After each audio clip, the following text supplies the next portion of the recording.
Planong labanan ng isang kongresista at iba pang consumer group ang balak na Meralco na singilin ngayong Marso na bitin nilang mahigit 5 pisong power rate hike nitong Enero. Hindi naman daw kasi kasalanan ng publiko na tumaas ang presyo ng kuryente. May ulat on the spot si Julius Segovia. Julius. Maris, haharangin ng consumer group na nasa core ang petisyon ng Meralco na bawiin ang nabiting mahigit 5 piso kada kilowatt hour na taas singil sa generation charge noong Enero. Ayon kay Pete Ilaga na presidente ng grupo, maghahain sila ng petition for intervention sa Energy Regulatory Commission bukas o sa Martes para makasali sa proseso ng pagdinig ukol sa power rate hike. Hindi raw makatwirang ipasa sa taong bayan ang naantalang dagdag singil, lalo't sakop pa ito ng presyohan ng kuryente noong nakaisang buwang maintenance shutdown ng Malampaya Natural Gas Facility. Noong panahong yun, umabot sa 62 per kilowatt hour ang presyo ng kuryente sa spot market.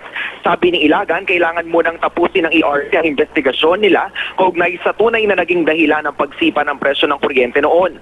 Sa aplikasyon ng Meralco, hahati-hatiin sa loob ng 6 na buwan ang 5 pesos and 33 centavos na power rate hike simula sa susunod na buwan hanggang Agosto. Pero para kay Bayan Muna Representative Nery Colmenares, wala ring silbi ang staggered payment. Ang plano nila, labanan ang lahat ng mga nabiting taas singil.